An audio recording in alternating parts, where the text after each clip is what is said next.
Olá, seguidores da Panorama Audiovisual, mais uma vez ao vivo da redação da Panorama aqui em São Paulo, na cobertura do IBC 2017. Hoje com um convidado especial, José Augusto de Blasses, diretor técnico da Cinemática Audiovisual, que vai participar do programa para comentar um pouco das novidades, principalmente lançamento de câmeras e soluções para produção. Obrigado, Zé. Imagine, mais uma vez, obrigado pelo convite. Espero que a gente possa contribuir aí para essa atualização dos equipamentos na área somente de captação para produção, né? Tem muita novidade, o 4K está se tornando um padrão, né? Pelo menos diante do que a gente viu apresentado aí, o normal hoje parece que é o 4K, né? Já quase não existem câmeras apenas HD. E a gente vai ver daqui a pouquinho. Mas antes, lembrando que a Panorama está em Amsterdã também com uma equipe fazendo entrevistas, visitando os estandes, participando do congresso e aqui em São Paulo ancorando do nosso estúdio as novidades, comentando, discutindo e recebendo as suas perguntas. Se você está em Amsterdã também, use a hashtag PanoramaIBC para fazer a sua participação, mandar a sua foto. Se você está aqui no Brasil ou não participou do evento, quer tirar a sua dúvida, quer fazer uma sugestão, quer perguntar alguma coisa sobre os lançamentos que a gente vai apresentar daqui a pouco, é só usar a hashtag PanoramaIBC nas redes sociais da Panorama Audiovisual, no YouTube, no Facebook, no LinkedIn e no Twitter. Enfim, todas as redes sociais a gente está presente, é só usar essa hashtag e você vai entrar em contato com a gente. E agora a gente vai para a primeira novidade do evento, que é a Panasonic EVA, a câmera EVA 1, que já foi apresentada inclusive aqui no Brasil, um mockup, mas a primeira versão funcional dela foi apresentada no IBC e a gente vai ver agora a visita que o Flávio Bonanomi fez no stand mostrando as funcionalidades dessa câmera. Vamos lá com você, Flávio. Olá, seguidores da Panorama Audiovisual, mais uma vez ao vivo do IBC 2017. Dessa vez eu estou aqui no stand da Panasonic, junto com ela, que é uma das principais novidades desse evento, a EVA 1. Para quem se lembra da nossa cobertura da NAB, durante a NAB, a Panasonic fez um mistério, fez um teaser de uma nova câmera compacta para a produção que estaria vindo, e ela está aqui finalmente, a EVA 1.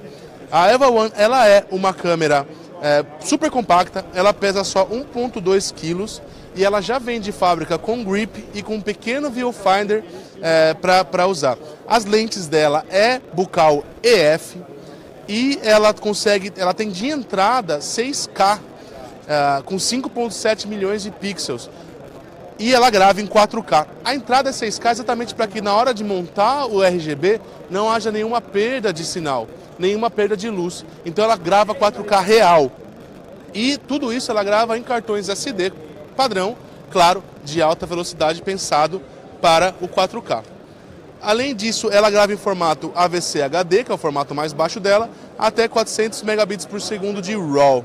Ela possui Dual ISO e ela consegue ter, aqui vocês vão conseguir ver, que ela possui uma saída, aqui ó, ela tem uma saída que é 6G SDI para fazer uma gravação externa, tá?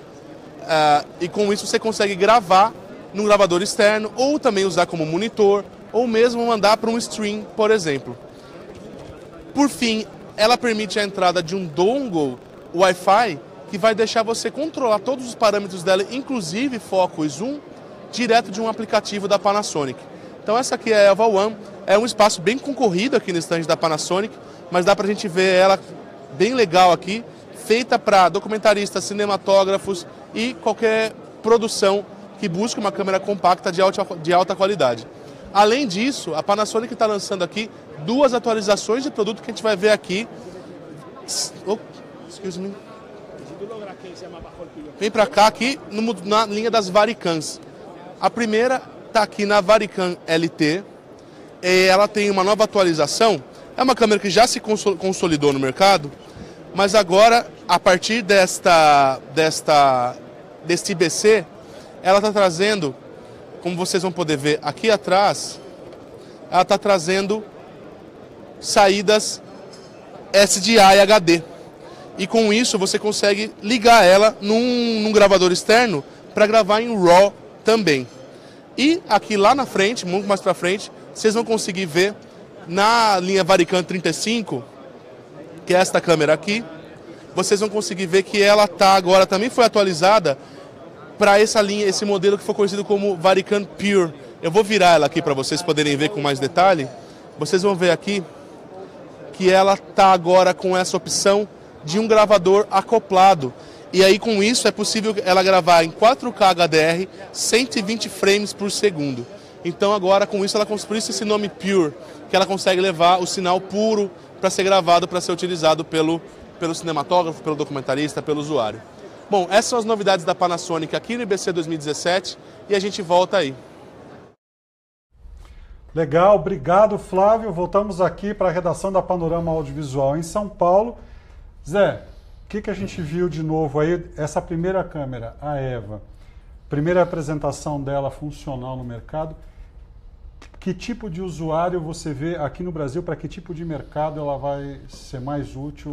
Qual é a sua avaliação? Então, acho que tem algumas... As câmeras, elas estão se segmentando em estilos de câmera e tamanhos, né? Você vai desde uma GoPro, que agora daqui a pouco a gente vai falar de um lançamento similar da Sony em relação a ela. Aí você tem câmeras compactas, no estilo broadcasting portátil. E você tem as câmeras mais encorpadas, que ainda ficam numa linha de transição entre as minis de versão cinema. E aí você tem as câmeras de corpo um pouco maior, que são as câmeras, vamos chamar, de full cinema. Embora há uma tendência de diminuição dos tamanhos de todas essas câmeras. Então eu estou enxergando aí a EVA como uma câmera que fica nesse formato dessas câmeras intermediárias entre as mini cinema e as câmeras broadcasting de mão, as câmeras mais de produção leve. Então já é uma câmera com um formato mais quadrado, então os corpos de câmera também têm ficado mais quadrados. Essa tem até um desenho levemente arredondado, né? Tem uma ergonometria. Leve, né? Leve. Eu acho que tem uma coisa que é interessante, que é você... isso virou modelo no mundo, né? Que é você ter um bocal EF, né? O bocal de lentes da Canon fotográfica.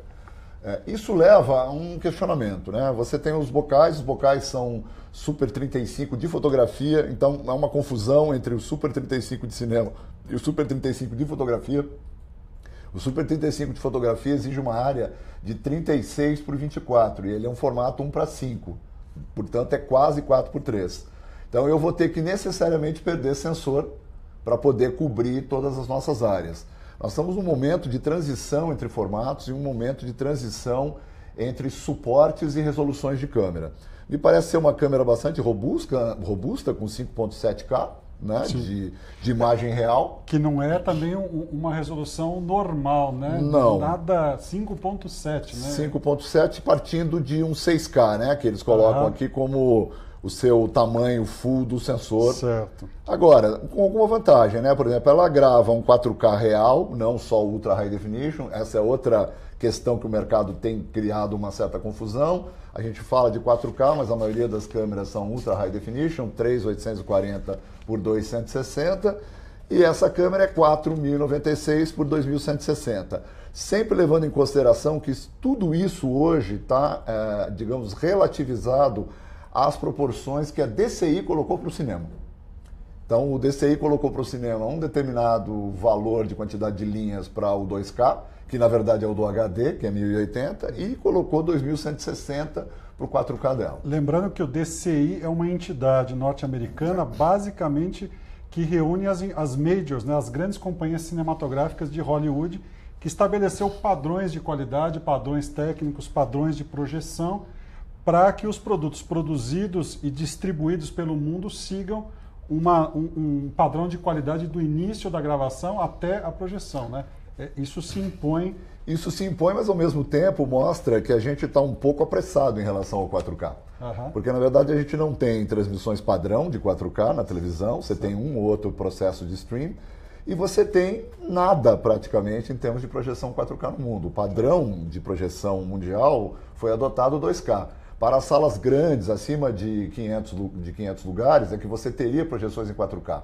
Mesmo nos Estados Unidos, são poucas salas em 4K. Mesmo as IMAX do Brasil não são 4K. Certo. Então a gente tem uma dificuldade enorme de encontrar uma projeção original 4K. Para quem produz é mais difícil ainda entender e justificar esse investimento. A gente vai continuar essa discussão ainda, porque tem outros lançamentos aí na sequência.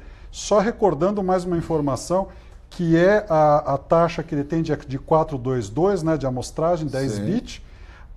São 12 stops, né? O range dinâmico dele são de 14 stops, perdão, a latitude, né?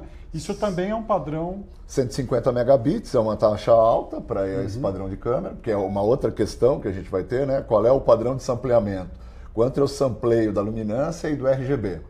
Então, 422 é bacana? É bacana, só que o ideal é 444. Então, ou seja, porque eu samplearia todas as cores em igual dimensão do que a luminância. Aí, o megabit segundo também qual é a capacidade de processamento que eu tenho em relação à complexidade da minha imagem. Quanto mais baixo, menos complexidade de imagem. Certo. Então, só para você ter uma ideia, um formato antigo, que era HDCAM SR, era 880 megabits. E a gente está falando de câmeras de 35, câmeras de 50, estamos aqui com uma câmera de 150. Mas a taxa de compressão também cresceu brutalmente. A taxa de compressão cresceu. Essa câmera, por exemplo, é baseada em H264, né? Então a gente ainda está trabalhando num codec renovado. Eu não vi uma incorporação ainda do H265 nas câmeras, Sim. que é o que veio para ser o de 4K e 8K para a internet, que é uma evolução do H264, que é um codec de compressão estandartizado no mundo inteiro, tanto para transmissão, recepção, quanto para gravação em câmeras. Ele tem uma qualidade média muito boa, mas, obviamente, que há perdas, né? A gente tem aqui um formato de 10 bits, também é um formato alto para esse padrão de câmera. Acho que tudo hoje em dia gira no chamado custo-benefício, né? Quanto a câmera custa, que tipo de ótica ela vai usar. $7.500 nos Estados Unidos essa câmera. Sim. Quer dizer, é um preço super agressivo para o que ela oferece, né? É uma câmera que tem uma curva de cor, o REC 2020, né? E ela é compatível com produções HDR, né? Sempre lembrando que as curvas de HDR não é apenas uma, mas existem várias curvas hoje no mercado disputando a preferência, né? Queria te perguntar uma coisa, outro item importante aqui é que a gente viu que na Varicam 35 o gravador agora também grava 720 frames por segundo e vários modelos também têm trabalhado dessa forma, né?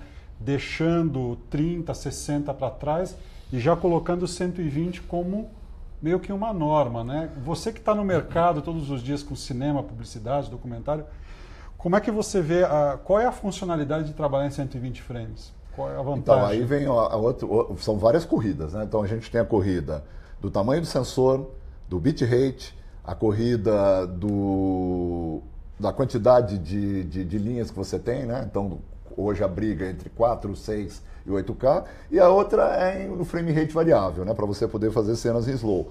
Principalmente na publicidade, eu diria, e um pouco na ficção, mas muito mais na publicidade, você precisa usar cenas, principalmente em filmes de produto, você precisa ter uma gama de variedade de frame rate variáveis. Para vários aspectos, alguns deles puramente técnicos, né? Como você poder trabalhar com cenas de efeito, com melhor resolução de croma, com cenas de composição, que eu preciso também ter obturador variável, e os efeitos propriamente dito de slow de produto. Existem câmeras específicas para isso. O que está acontecendo é que as câmeras de produção estão incorporando características mais sofisticadas das câmeras especializadas, digamos assim. Então isso é uma coisa que vem uma corrida, todo mundo meio indo atrás de ter...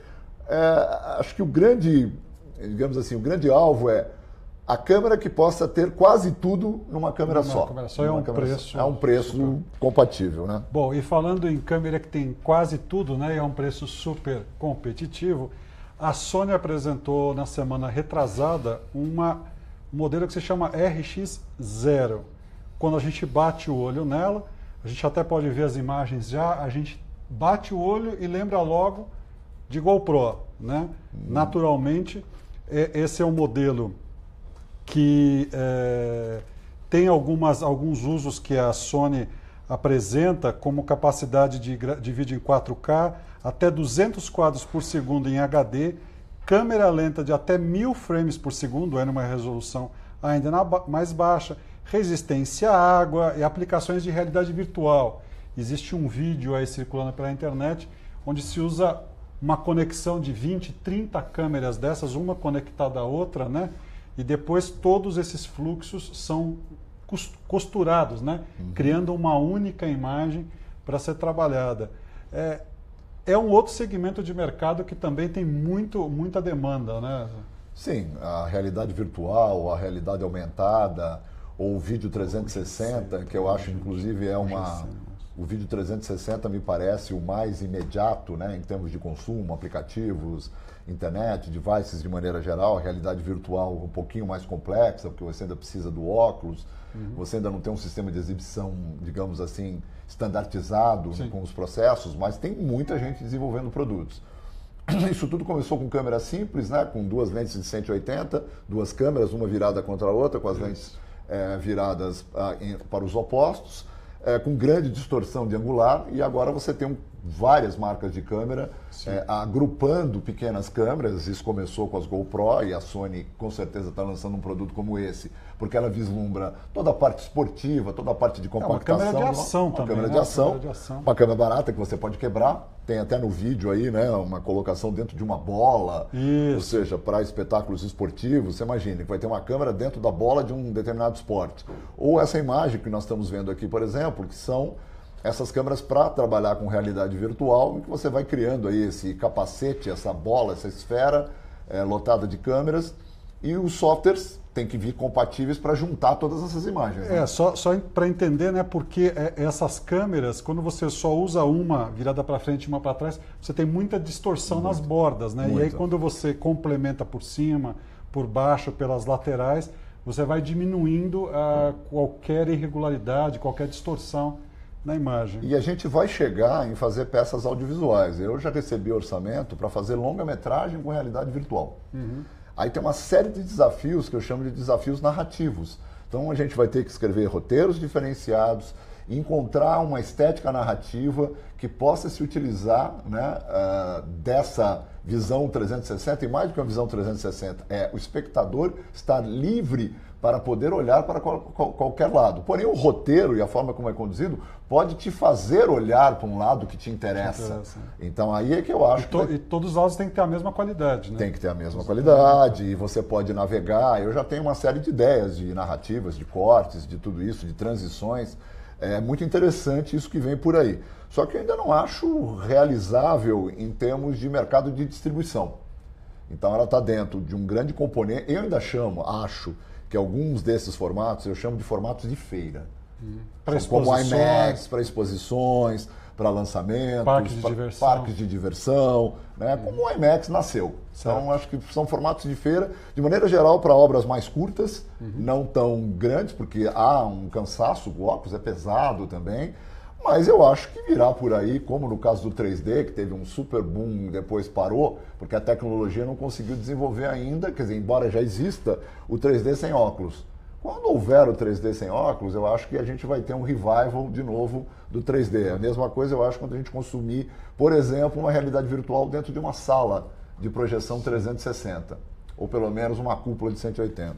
Legal. Zé, agora a gente tem, no mesmo stand aí, a nossa equipe viu as novas câmeras de mão da Sony, né? São 3 modelos que foram apresentados em Amsterdã, na Holanda. A PXW Z90, a HXR NX80 e uma Handicam, a FDR AX700.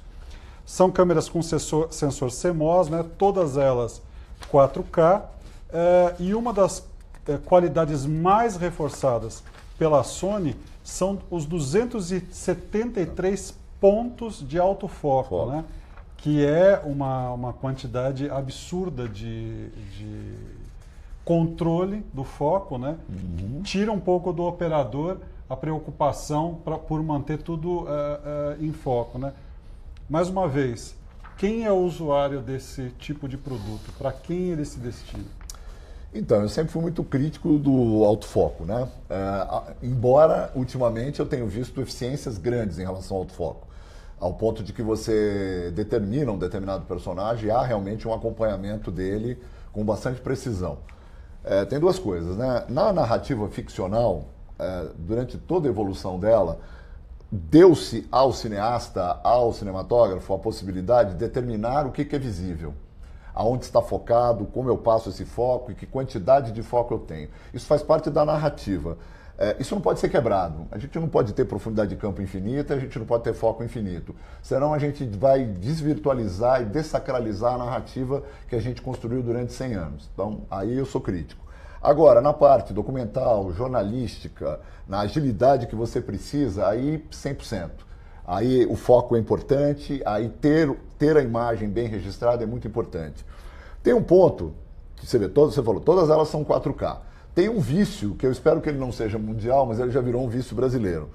Como a gente não tem que entregar em 4K nada, rarissimamente alguém finaliza algum produto em 4K, porque você ainda não tem aonde exibir esse material, pelo menos não, a grosso modo, redes ou canais como a HBO, por exemplo, e a Netflix, têm exigido produções finalizadas em 4K. Elas têm, no caso da Netflix, ela tem uma assinatura 4K, ainda com uma produção pequena. Então, para públicos especiais, com assinaturas mais caras, para produtos de grande custo, sim. Agora, o que está se fazendo com 4K? A gente está dessacralizando o enquadramento. Então, a gente está fazendo de qualquer jeito, que é uma característica muito brasileira, né? Onde dá para fazer de qualquer jeito, a gente faz. E aí depois eu vou reescalando e reampliando tudo na pós-produção, endireitando. Só que as questões de objetivo e as profundidades, eu usei uma angular, agora eu ampliei, virou uma tela. O próprio processamento da imagem pelo hardware do equipamento. E o foco, né? Aquilo que era um foquinho levemente, que a gente chama de foco doce, né? Aí virou fora de foco quando eu ampliei. Né? Aquilo que era para ser o aspecto de um angular, com toda a sua perspectiva, aí eu vou cortar 100% daquela imagem, ela ficaria como uma tele, mas o fundo está focado porque era um angular. Então eu vou misturar muitas questões narrativas. Então, nisso eu acho que a gente precisa ter uma consciência de usar o equipamento dentro de suas bases, enquadrando corretamente para o tamanho do sensor. Agora, considerando, por exemplo, jornalismo ou documentário que tem um potencial de uso futuro em algumas situações, né? Uma entrevista com uma figura importante num certo momento da história, etc., uma entrevista, um documentário. Hoje eu não tenho uma janela de exibição, mas daqui a 5 ou 10 anos eu posso ter, né? Como que funciona a cabeça de quem cria, de quem é responsável por essa criação, né? Como é que ele deve trabalhar para escolher quando ele deve ocupar espaço na memória do equipamento, transferir, ocupar o storage, ocupar a capacidade de processamento do sistema de edição e assim por diante. Em que situações, do lado criativo, do lado de roteiro, como é que a gente avalia quando é descartável o uso do 4K e quando é mandatório? Você falou uma palavra mágica, storage. Né? O que acontece? As pessoas captam em 4, finalizam em 2 ou em HD e depois descartam o material bruto. Porque não conseguem a compatibilidade financeira do storage. Então aquele 4K morre na praia. O produto que for finalizado em 4, mas aí vem esse vício do reenquadramento. Agora mesmo, eu acabei de fazer um clipe que eu falei, vamos finalizar em 4, vamos finalizar em 4. Aí vieram os enquadramentos, os reenquadramentos, e a gente não pôde finalizar em 4. A imagem precisa ser reescalada, né? Precisa ser reescalada porque o cara no set não teve a rigidez e a percepção do que realmente ele queria. Né? Então isso é um vício grave. E ao mesmo tempo os storages, eles são finitos e caros. Então o que a gente vai fazer gerando tanta imagem em alta definição? É uma outra preocupação, eu acho que dos investimentos que as grandes empresas de tecnologia devem fazer é um barateamento e novas formas. A própria Sony lançou recentemente uma evolução de um equipamento, né, de backup, assemelhado ao LTO, que são equipamentos que, entre aspas, deixariam arquivos duráveis por 100 anos. Né? Nossa filmografia e o nosso audiovisual nunca soube pensar que ele poderia ser lucrativo ao longo dos anos, com reexibições e refinalizações, e isso Hollywood sempre teve a noção, sempre fez, sempre relança, sempre refinaliza. Uma das séries de maior sucesso recentes na televisão, o Breaking Bad, ela foi adquirida para a Netflix porque ela foi filmada em negativo 35mm, ela foi reescaneada em 4K, refinalizada em 4K e está no canal 4K da Netflix. Que se eu tivesse esse canal 4K e uma televisão 4K, eu reassistiria a série em 4K. Porque já é outra experiência. Porque é outra experiência.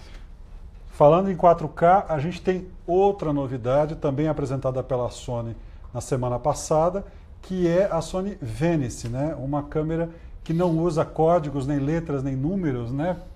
é uma raridade, né? Nessas empresas. A Venice é uma câmera com sensor 6K que originalmente agora ela começa entregando a imagem em 4. É um full frame o sensor de 36 por 24 milímetros, né? Compatível com um leque de lentes anamórficas Super 35 e com montagem PL, né? Essa câmera, ela no ano que vem, após o lançamento que está previsto para fevereiro, ela vai receber uma atualização de firmware para começar a trabalhar em 6K. E a gente, inclusive, quando publicou essa informação na internet, nas redes aqui da Panorama Audiovisual, houve muita discussão entre os leitores em qual é o sentido de se lançar um produto com resolução 6K, né? A gente acabou de ver agora há pouco aí a Panasonic com o modelo com a EVA, né? Agora a Venice também com um sensor full frame 6K, que não tem norma, não tem padrão, não tem SMPTE. Assim, é como se nada pudesse ser lançado sem ter um padrão, né? Mas o mercado não funciona dessa forma, né? Os produtos vão chegando à medida que a indústria desenvolve novos sensores, né? O que tem por trás dessa estratégia, né? Isso, você que já testou dezenas de modelos que deram certo, modelos que fracassaram.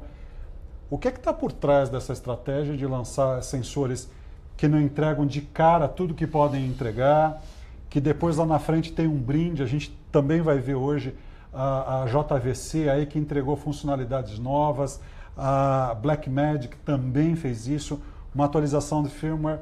O que está por trás dessas estratégias e qual a importância da normatização para quem trabalha em campo, para quem tem que negociar seus produtos? Bom, primeiro, esse dar alguma coisa para você depois é para você não se sentir o cara que acabou de comprar um equipamento e o irmãozinho lá da outra fábrica lança alguma coisa que tem algo a mais que o seu. Você fica para trás. Você fica para trás. Então, isso é uma coisa que muita gente sentia no passado. Você compra o equipamento, ele vai tendo uma obsolescência rápida. Então, é bacana que os firmwares, por exemplo, garantam que você possa ter atualizações. E, obviamente, que a fábrica já tem que contemplar a possibilidade de, porque senão não pode inventar a roda. Isso é uma questão. Outra, como eu tenho uma grande concorrência, e essa concorrência hoje está por tamanho de sensor e quantidade de linhas e pixels, isso vai impactar em algo que tem sido pouco mexido no mercado, que é a indústria das lentes. Até então, eu tenho duas vertentes. As velhas PLs, que depois se agregou um modismo do uso das lentes anamórficas, e do lado de cá, as lentes fotográficas com, digamos assim, uma predominância completa das monturas EF da Canon. Tá? Uma montura EF de uma câmera fotográfica é para um sensor 36 por 24. Portanto, um sensor 1:5. Então, no passado, os sensores eram 4x3 para você rodar com lente anamórfica. Agora, os sensores já estão sendo 1:5, 1:55. Tudo bem, perde um pouco na lateral, mas acomoda.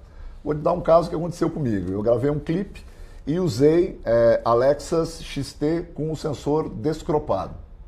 Resultado, para lentes normais fixas, ele funcionava. Quando você colocava uma zoom tradicionalíssima do mercado, ela já vinhetava.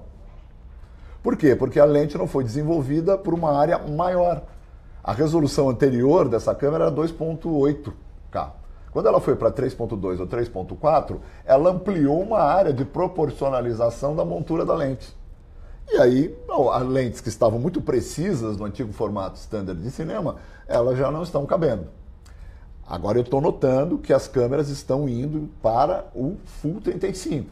Bacana, o Full 35, eu boto uma lente EF nela, está coberto. Bacana, mas uma lente EF de fotografia não é uma lente de cinema. Não é uma lente com foco adequado para cinema, não é uma lente com curso do foco adequado para cinema, não é uma lente que recebe os acessórios de cinema. Então eu preciso ter lentes de cinema, tradicionalmente PL. Aí o que está acontecendo? Eu já tenho ouvido de vários locadores no mercado. Há uma tendência de se reconstruírem lentes novas para 36 por 24. Ou seja, eu caminharei para que as lentes PL tenham um formato de captura igual a fotografia de cento e tantos anos atrás. Então, é uma volta... Então, ao mesmo tempo, a gente tem as câmeras que estão trabalhando com sensores 2:1. Então olha a briga, eu tenho sensor 2:1, eu tenho sensor 4:3, eu tenho sensor 1.5, que é 3:2, eu tenho a maioria com sensores 16:9. A DCI inventou um formato novo, que é 1.90, que alguns chamam de 1.89, tem câmera com 1.88. Então a gente tem muitas e muitas diferenças em relação aos tamanhos de sensor e os tamanhos. Só que a DCI, ela tem um formato que foi pervertido pelo próprio mercado de produção americana, que é todo mundo ainda manda filme 1.85 para os cinemas quando deveria mandar 1.90. Só que os IMAX estão standardizando 1.90. Então tem muita coisa acontecendo. Um sensor 2:1 é bacana para fazer 1.90. Então, ou seja, no meio de tudo isso, você precisa tomar decisões muito sérias para que tipo de câmera você vai investir em relação a que tipo de lente ou que tipo de parque de lente. Por exemplo, a Alexa 65, que seria equivalente a uma câmera 65mm, ela tem que usar lentes com base na Hasselblad, que era uma câmera fotográfica de médio formato. Ou as velhas lentes 65mm, que é 765, que eles chamam de vintage. Certo. Ou seja, ainda não tem lentes novas sendo desenhadas para formatos tão grandes. Está se usando de adaptações ou de lentes antigas. Que o vintage também virou moda, né? Como o filme lá do Tarantino, que usou o anamórfico 70mm, né? 65mm. Então tem muita coisa. Eu acho que o profissional, principalmente o profissional de produção, ele tem que ter noções claras do seu objeto de mercado, um pouco de noção de futuro, né? O que ele deveria fazer? Então ele deveria, vale a pena captar em 4K? Na minha opinião vale, mas eu tenho que backupear os meus materiais, pelo menos os escolhidos, pelo menos o material selecionado. Finalizo em 2 no caso de cinema, ou finalizo em HD e permaneço com a minha base. Só que aí tem um componente, eu faço cenas de efeito. Aí eu faço cenas de efeito em 4K que são caríssimas, ou eu as faço em 2K que são mais baratas. Então, problemas aí a serem decididos pelos broadcastings, pelos cinematógrafos. Você falou agora na questão das lentes e a gente tem uma visita que o Flávio Bonanome fez em Amsterdã no stand da Blackmagic, que é uma empresa que justamente trabalha com as lentes do mercado fotográfico. Assim, ela usa muito isso, né? Explora muito esse mercado. Vamos dar uma olhada agora na visita que o Flávio fez para ver quais foram as novidades da Blackmagic lá em Amsterdã. Flávio, com você. Direto do IBC 2017, eu estou no stand da Blackmagic Design, que está trazendo duas novidades. A primeira é uma atualização de acessórios para a Ursa Mini Pro, que vocês podem ver aqui do meu lado. O que eles estão trazendo aqui para a NAB? A primeira novidade é um novo bocal, agora com capacidade de lentes F-mount, que são as lentes Nikon, né, e outros modelos também, como esse aqui, para deixar a câmera ainda mais versátil. Outra novidade é um novo shock mount para microfones, que eles estão apresentando aqui também, que montado aqui em cima dá um pouco mais de estabilidade, o microfone diminui um pouco os ruídos de manuseio. E por fim, e até mais importante de todos, aqui na parte traseira agora, há esse encaixe para drives SSD. Então aqui você encaixa o SSD completo e você tem muito mais tempo de gravação do que num cartão SD tradicional. Isso vai permitir a gravação 4K por muito mais tempo, tá? Aqui em cima vocês conseguem ver os preços dos acessórios. Então, a F-mount sai por 339 euros, o SSD Recorder 335 euros e a Mic Mount 125 euros, ainda sem preços anunciados para o Brasil. Aqui do lado, um novo produto também anunciado pela Blackmagic, dessa vez apresentado a primeira vez como Blackmagic, que é o Ultimate 12. Foi a empresa o stand da Blackmagic nas feiras, em geral, lembra como era antigamente o stand da Apple, quando ela participava da NAB, por exemplo. Lembro. Que tinha gente que chegava 2 horas antes da feira abrir, quando abria, sentava na porta para ver o que ia acontecer. Blackmagic tem sido assim durante muitos anos. Esse ano, eles puxaram um pouco o freio, né? Foi pouca... Vamos dizer, não teve câmera nova, não teve câmera. Em outros segmentos teve, por exemplo, eles compraram a Ultimate, né, empresa mega tradicional de recorte de chroma key, né? Mas a gente eles agora acrescentaram essa possibilidade de gravação aí com drives SSD, que um pouco tem a ver com o que a gente falou agora da questão do storage no set de gravação, não resolve o resto, né?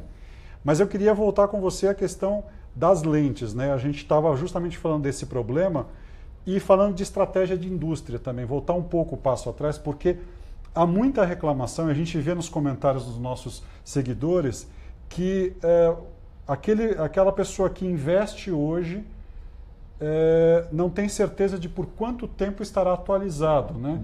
E lente, então, o problema é ainda maior quando você fala de lente, porque se vai para cinema, Cooke, Angenieux, Arri, e mesmo Canon, Zeiss, e mesmo a Canon, Fuji, que dominam em números percentuais o mercado, sei lá, 80%, 90% do mercado mundial, são investimentos muito altos, né? Às vezes muito maiores que o próprio corpo da câmera.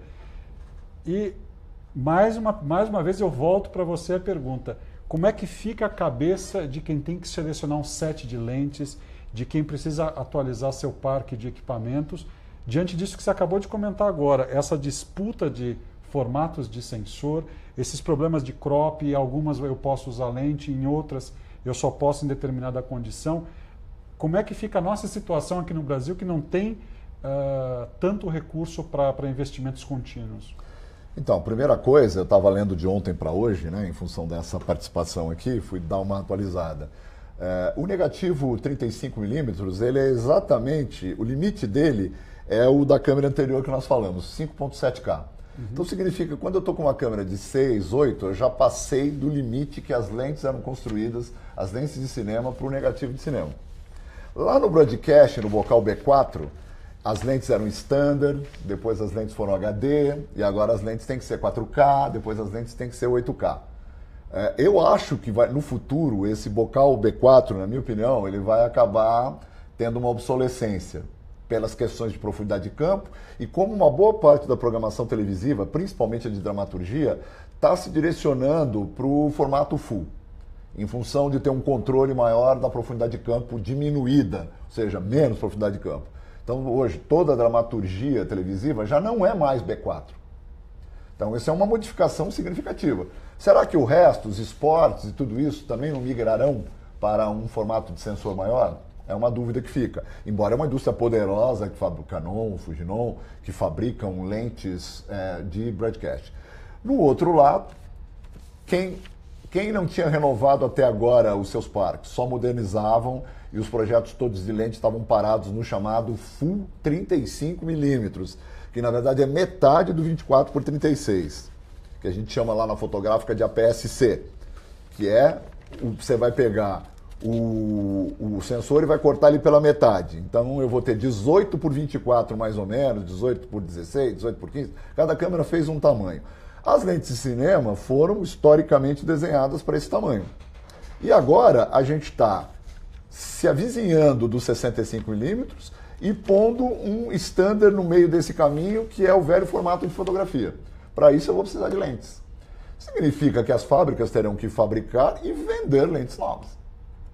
Significa que as nossas velhas PL, elas passarão a não servir. Essa confusão é ótima para as fábricas de lentes. É ótimo para as fábricas de lentes. Isso é uma questão que precisa ficar bem clara, né? Sim. Esse é um negócio, e que é um negócio, essa confusão, essa falta de padronização que os nossos seguidores têm reclamado aí continuamente, é um excelente negócio para a indústria. É um excelente negócio para a indústria, mas vamos pegar a empresa que a gente falou agora há pouco, que é a Blackmagic, que eu acho que é a empresa da cauda longa. Foi a empresa que primeiro entendeu a modernidade, que é vender muito por preço mais barato. Certo. Né? Ou seja, lá, né, o Chris Anderson, tal, a cauda longa, que é você do campeão de vendas de câmeras caríssimas ou de produtos caríssimos para uma estratificação. Então ela foi comprando empresas que tinham tecnologias estáveis para configurar produtos que ela possa vender muito, e eu acho que ela conseguiu fazer isso no mercado de câmeras também. Então ela tem produtos com excelente custo-benefício, né? Quanto eu obtenho de resultado por quanto eu pago, e o grau de obsolescência que eu poderei ter mais antecipado do equipamento, porque ele é renovável com mais facilidade. Seja por upgrades, por filmers, seja por troca de equipamento mesmo. Então, acho que tem uma inteligência aí muito grande. No campo das lentes, eu digo que a lente ainda é uma commodity, né?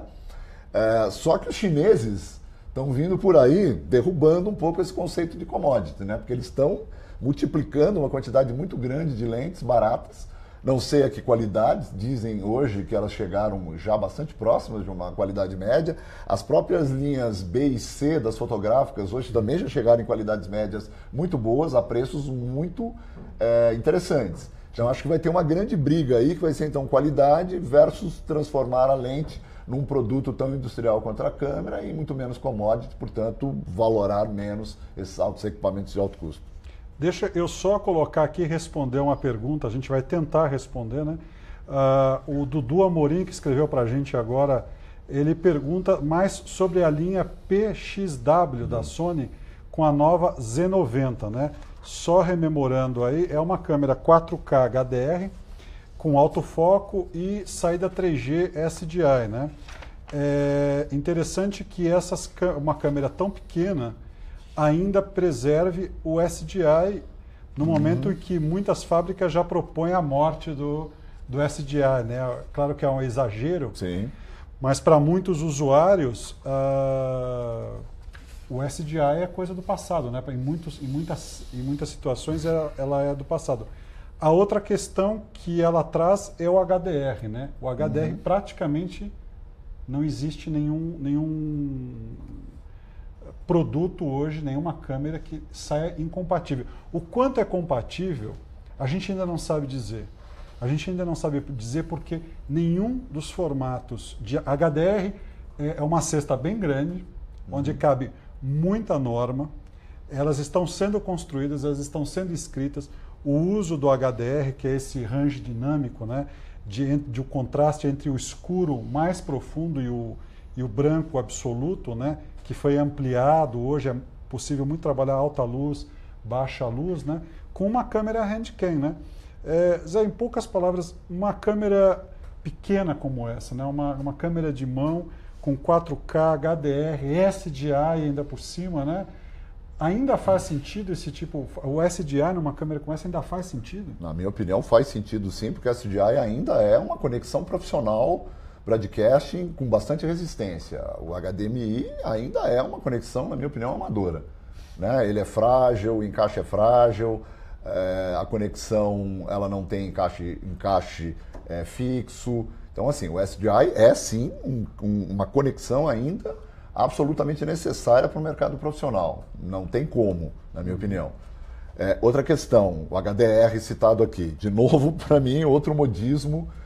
120 quadros, né? Ou seja, ela faz 120 quadros, então, mas você já tinha, né? Já existiam outros modelos. A 700, NX, C7, tem várias câmeras que já vêm fazendo esse tipo de coisa. Eu vejo, de novo, nas produções que eu acompanho, um uso muito pequeno do uso de slow. Tá. Porque ele não é necessário para várias coisas. Ele é necessário para coisas muito específicas. É um bom documentário muito particular, uma coisa de natureza, e olhe lá. E olhe lá, é uma coisa de produto, né? Tal. Mas, ou seja, um produto, muito... dificilmente você vai usar essa câmera para fazer uma publicidade de alta performance. Então, assim, é bacana, é um feature legal que você tem? Às vezes faz falta? Faz falta. Então, eu já tive isso como sendo necessário, fazendo falta? Já. Então, se a câmera incorpora, é bacana. Mas precisa ser uma coisa excepcional. Tem um desses modelos aí que faz 960, numa resolução mais baixa. Eu acho que ela mesma faz numa resolução... Ela, né? 960. Isso. Vou falar um pouco do HDR, gente. O HDR acho que é outra moda, né? Por quê? O HDR precisa do circuito inteiro para ser HDR. Eu preciso captar em HDR, finalizar em HDR, marcar cor em um monitor HDR. Eu preciso estar no espaço 20/20 para ter a possibilidade do HDR e eu preciso exibir em HDR. Senão, agora o que acontece? Hoje eu produzo em HD em Rec 709, que é o espaço de cor do HD, padronizado no mundo inteiro, e às vezes eu tenho que botar arquivos H264, arquivos MOV na internet, subir no YouTube, no Instagram, em vários lugares. Aí você fica surpreso, né? Porque você trabalhou com uma determinada latitude na captura... Que não é reproduzida. Que não é reproduzida nesses espaços menores. A mesma coisa vai acontecer com o HDR. Será que vale a pena eu me enganar produzindo um amplo espectro de latitude que depois não será reproduzido no 709? Aí quando eu ponho uma monitoração de 7 em REC 709, eu obrigatoriamente vou ter que encaixar minha latitude dentro dele. Então o meu espaço hoje viável é o 709. Eu entendo que essa questão do HDR, como eu disse, ela vem sendo construída a partir de uma possibilidade que surgiu em relação às telas, né, que hoje conseguem exibir algumas delas, essa latitude maior, e os sensores que conseguem captar, né? E como uma forma de estender um pouco a vida do HD, né, para muita gente que trabalha com HD, com câmeras HD, enfim, tem um fluxo, conseguem trabalhar um pouco mais o HD, né? A gente tem um caso aqui no Brasil de uma unidade móvel lá da Broad TV do Rio de Janeiro, que foi apresentada no mês passado. É uma unidade móvel HD HDR, pronta para 4K HDR. Tá. Mas nesse momento HD HDR, né? Ou seja, é um incremento de qualidade, principalmente para distribuição por internet. O objetivo, o propósito, não é distribuição por TV tradicional. Então, circuito de surf mundial, circuito de vôlei, clientes internacionais que têm como distribuir isso. Na outra ponta, é preciso também entender que o padrão usado de HDR tem que trabalhar de uma forma que, se o receptor consegue entender, ok, ele usa aquela informação. Mas se ele não consegue, ele descarta, né? E eu acho que muito das normas, da disputa que existe hoje é em torno disso, né? Dolby, BBC e outros que estão correndo nesse segmento com a disputa de normas, trabalhando no sentido de acrescentar informação do HDR ao HD e ao 4K, mas sem desconsiderar os monitores 4K que estão sendo vendidos, que vão continuar sendo vendidos, e que não tem nada de HDR, né?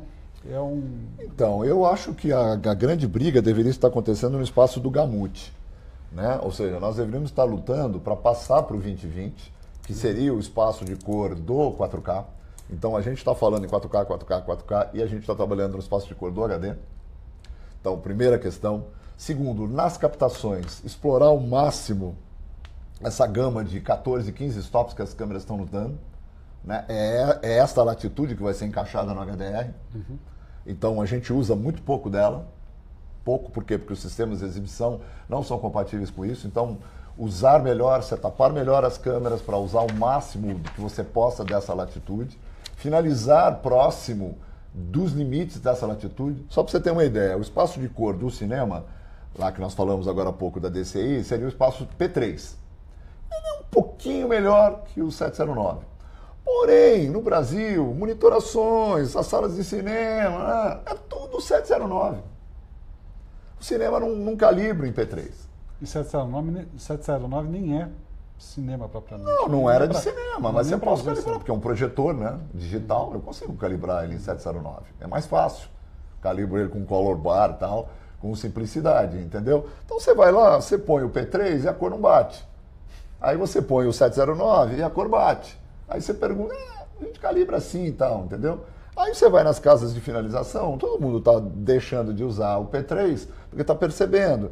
Então, assim, me engana que eu gosto, né, em relação às tecnologias. Eu sou bastante realista, eu gosto de tecnologia quando ela é possível de ser usada, então eu tenho investigado muito o uso dos gamutes dentro dos perfis de câmera, dentro dos logs, dentro dos arquivos RAW, como eu posso trabalhar para ter um espaço agora. Detalhe daquilo que nós falamos. E o futuro?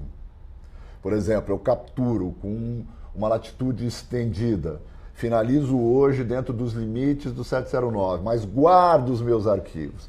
Lá na frente, daqui a 10 anos, 15 anos, eu posso refinalizar esse material e aí aparecer nele aquilo que eu não vi? Sim. Vou dar exemplo de filmes que eu trabalhei com restauração, que você tinha uma cópia que reproduzia menos de 1K na época, e quando você escaneava esse material em 2K, você via coisas no negativo que o fotógrafo nunca tinha visto na vida dele. E ele mesmo tinha fotografado. Estava lá dentro do negativo, os equipamentos ainda não tinham capacidade de reproduzir isso. Então, no futuro, terão. Então, acho que é bacana você preservar para o futuro. Isso é engraçado porque nas próprias feiras de tecnologia é muito comum a gente ter equipamento de medição eletrônica do sinal de vídeo que já apresenta a curva do HDR, mas você não consegue ver o monitor. O próprio fabricante não tem um monitor de imagem que exiba aquilo. Ou seja, A gente está falando um pouco de futurologia, está fazendo um pouco de futurologia. Eu acho que também está pegando muito para incrementar o 4K, né? Porque muitas exibições de HD colocadas ao lado de 4K, ou 4K ao lado do HD, não tem tanta diferença. As pessoas olham o 4K e dizem assim, tá, mas o que é que tem de novo aí? O que é que tem de novo? Se você não acrescenta uma paleta de cores, uma taxa de amostragem, uma taxa de frames, uma latitude maior, não vai incrementando o 4K, apenas aumenta os pixels. Fernando, eu tenho um olhar experienciado de mais de 30 anos, tá? Com vídeos, cinema, película, tudo. Agora, eu acabei de finalizar, eu tenho equipamentos de finalização com monitoração 4K. Eu finalizei um clipe que foi produzido com uma câmera, digamos, mais barata, que faz Ultra High Definition, então em tese eu estava finalizando em 4K. E eu finalizei um outro projeto usando um sensor 3.4K, gravando em RAW. Ali, a hora que eu estou com esse material, vendo no RAW original ou em DPX, aí eu vejo uma real diferença na minha imagem. A partir do momento que eu já dei uma passada dela para um codec de exibição, aquele 4... Bom, e aí você já usou duas palavras, duas letrinhas aí, né? O RAW e o DPX, né? Boa parte dessas câmeras ou não traz de fábrica a possibilidade de gravação, traz o cartão interno que não vai gravar, né, nesses formatos, ou quando você vai comprar um gravador, ele às vezes custa mais caro do que a própria... Lembrando que praticamente todas as câmeras que a gente viu até o momento hoje não custam mais do que $10 mil, tirando a Venice, que custa cerca de 30 mil. 30 mil. Ela custa cerca de... eu não estou aqui com o valor, mas então de $30 mil, né? A gente confirma daqui a pouco. Mas, em geral, se você vai falar de gravar, tirar o sinal, o RAW, pronto, mudou, o orçamento duplica. Sim. E a gente não Mídia, histórias. Exatamente. Fluxo O fluxo todo é um fluxo extremo. A gente, trabalhando agora com esse fluxo de 3.4 em RAW, nossa, pesadíssimo. E olha que era só um clipe. Eu fico imaginando, então, trabalhar um longa-metragem com essa definição. Eu, inclusive, até pesquisando um pouco para essa conversa de hoje, eu vi uma matéria com o fotógrafo já oscarizado, acho que é Richardson, se não me engano, o nome dele, o cara que fez um filme onde ele pesquisou para rodar, ele fez filmagens com negativo 65mm, com a Alexa normal XT e com a Alexa 65. Certo. Iguais as cenas, escaneou os negativos em 4K, tudo bonitinho. E chegou à conclusão que os arquivos da 65 eram os arquivos com maior transparência de cor e ele precisava usar tudo muito quase sem luz. Que, aliás, é um outro conceito que perpassou aqui por câmeras que nós já falamos para trás, que são interessantes. É uma linha que a Panasonic tem desenvolvido, que é a sensibilidade dupla, nativa. Então, o ISO duplo, né? Então ela tem o ISO lá nativo que vai de 200 a 1000 e tanto, e cujo o nativo é 800. E tem outro que vai até acho que 10 mil, cujo bacana é 2.500. Ela tinha uma outra câmera que é 5.000. Isso vale a pena, porque você não está puxando... Todas as câmeras que prometem ISOs absurdos, a hora que você vai puxar um pouquinho dentro do razoável, o ruído aparece. Então, também são coisas de venda, claro, para uma coisa de reportagem, claro, para uma coisa que se eu não tivesse aquela capacidade eu não registraria, uma coisa, né? Mas para coisas que exigem uma qualidade, seja publicidade, seja longa, ou seja televisão ficcional, eu preciso ter uma qualidade média. Mas também é absolutamente verdadeiro que isso melhorou muito nos últimos anos e nos últimos lançamentos. As câmeras melhoraram a sua ruidagem com ISOs altos. Se eu não tenho uma lente tão sensível, eu posso tentar compensar isso no ISO. E ganhar um monte de ruídos lá na frente, na finalização. Exatamente. Ruídos que vão, nos processos todos de exibição, ganhar artefatos de compressão. Ganham força. É uma somatória.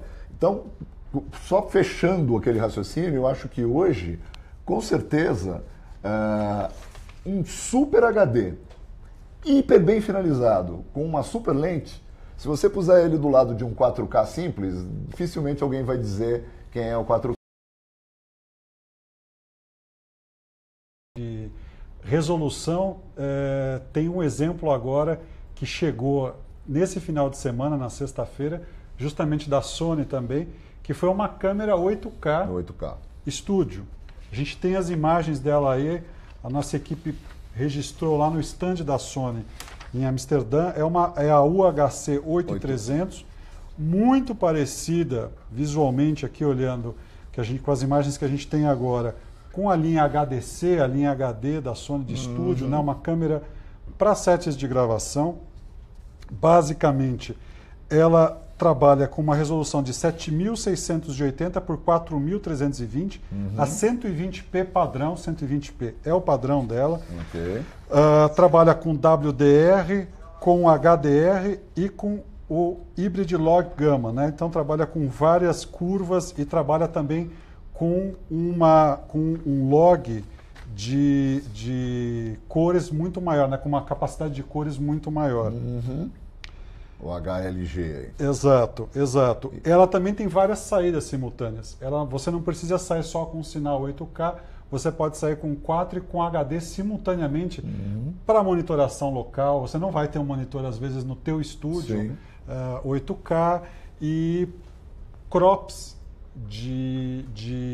do sensor para você, a partir de um sinal 8K, tirar várias imagens ao mesmo tempo, 4. Ou seja, você pode enquadrar um campo de futebol inteiro e fracionar a parte de um lado do campo, a do outro, ao centro, cada uma delas com 4K e tirar streams, né, fluxos de resolução separados. Estamos vendo ela lá. Olha lá, a gente está vendo essa câmera. Lógico que era uma área super disputada aí no stand, né? Imagina. Só que ela ressuscita, né? Ela reacende de novo essa história toda, né? Muita gente querendo justificar para que 4K, para que 6K. E a pergunta óbvia que surgiu agora foi: para que uma empresa lança agora uma câmera com sensor 8, né? Não é a primeira câmera com sensor 8K no mercado. Não, a própria Red já tem. Nem a segunda.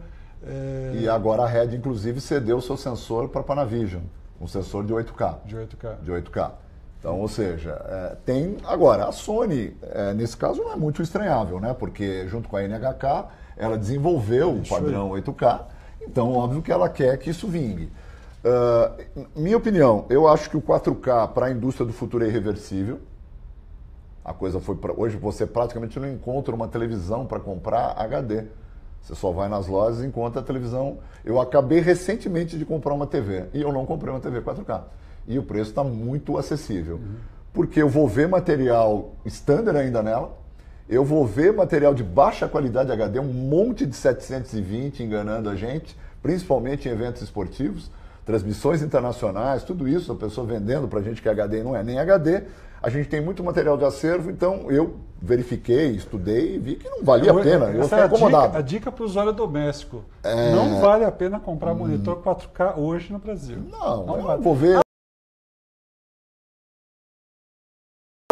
Que você assine alguns serviços que tem pouca programação. Internacionais com 4K. Não, aí eu vou ficar infeliz 80% do tempo e feliz 20% do tempo. Eu prefiro não ficar infeliz 80% do tempo. Eu sou um cara muito chato e não quero ser infeliz. Deixa eu só te colocar um dado que eu nunca vi esse dado contraditado de pesquisas que eu fiz alguns anos atrás, fazendo apresentações, inclusive, lá na SET. E eu não fui contraditado por nenhum engenheiro presente lá, de todos os nossos grandes colegas de engenharia de televisão. A acuidade visual humana é de 2.5K. Você só teria uma percepção em tela de cinema de uma imagem 4K estando até a quinta fileira do cinema para você perceber alguma diferença. Então, muito acima da nossa acuidade visual. Então, é necessário, né? Quando eu estou muito próximo de uma televisão e ela tem uma definição muito grande, eu vou ver também todos os defeitos que aquela imagem tiver. O foco doce. O foco doce, vou ver todos os artefatos de compressão, tudo isso. Então me interessa? Acho que o 8K é uma aposta de uma parte da indústria que ela veio muito em cima da aposta do 4. Então ficou um grupo apostando no 4, grande e majoritário, que na minha opinião venceu, e o grupo do 8. Agora, eu estou falando isso no mercadão como um todo, que vai exigir televisão, programações, tudo isso. No caso específico das câmeras de captação, você vai sempre capturar, mas não vai finalizar. Sim. Só que você vai capturar muito grande a imagem, eu vou precisar de mídias melhores, velocidade de throughput dessas mídias e vou precisar de storage maiores. Sim. O workflow caro. É importante lembrar duas questões. No Japão já está bastante equacionada a questão da transmissão em 8K, principalmente após os Jogos Olímpicos de 2020. Né? É um propósito que eles colocaram já há cerca de 5, 6 anos de que em 2020 seria assim a transmissão. O formato 4K como um formato intermediário, um formato para câmeras que apoiam a transmissão 8K, né, com upscale. E, lógico, que não é para tudo que vai ser usado o 8K, é para coisas que justifica primeiro num primeiro momento. Né? E no Japão não é estranho, porque quem bate o investimento é a NHK, a emissora oficial japonesa. Pública, as pessoas pagam para assistir, etc.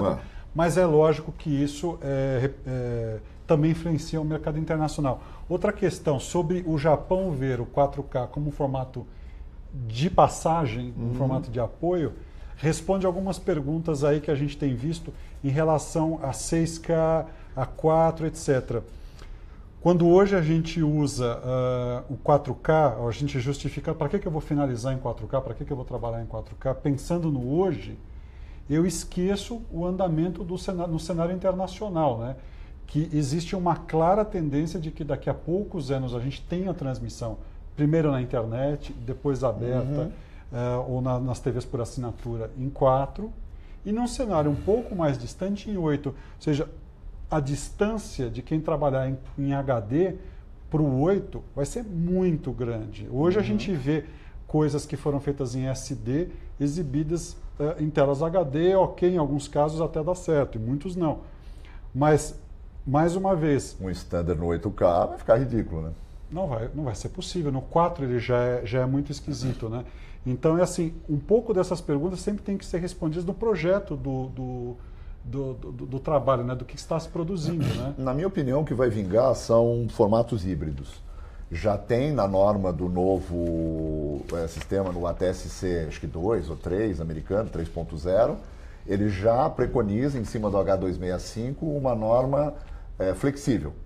Ou seja, a emissora que quiser transmitir pelo ar ou pelo cabo em 4K, ela poderá fazê-lo.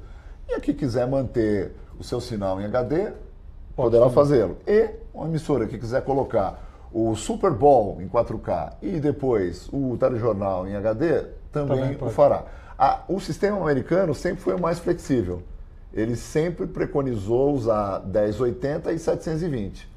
Você alternava e os aparelhos de televisão recebiam os dois. Então, lá no começo, o jornalismo podia ser 720, né? O cinema 24p em 1080 e o esporte 30p em 1080. Então, ele já era flexível e continua sendo flexível.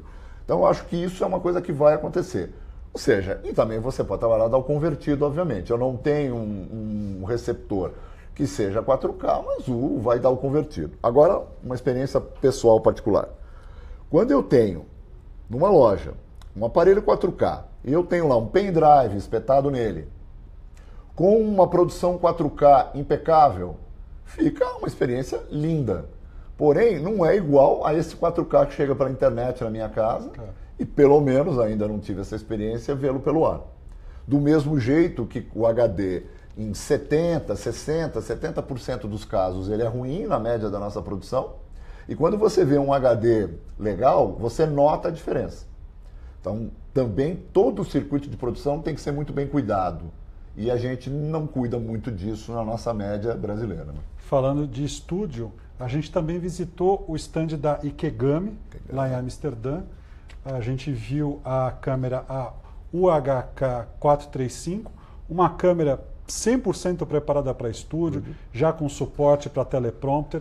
O lance dela é interessante, é que ela tem 3 sensores CMOS de 2/3 de polegada, né? Uma câmera 4K HD, compatível com HDR, como a gente já vem falado, saídas 3G SDI Quad, né, ou 12G SDI e IP, tá?